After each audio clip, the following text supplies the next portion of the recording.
Have you seen the viral TikTok trend where people are using the inverted filter? I'm Jessica from techboomers.com, and in this video, I'll be showing you how to use the inverted filter on TikTok. Now let's get started. To begin, open TikTok and tap the plus sign at the bottom to start creating a new video.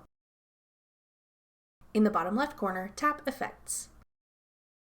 From the menu that appears, select the inverted filter. It's the two arrows facing in opposite directions. To use it, tap the middle of your screen to invert your video. Many people have been using Olivia Rodrigo's new song Deja Vu with these videos, but you can use any audio you'd like. We'd suggest using the countdown timer feature so you can record hands-free. That way you can tap the screen without having to hold down the record button at the same time. Keep tapping the middle of your screen while recording to invert your video. When you're all done, you'll have a cool video that flips from side to side that you can post on your TikTok page.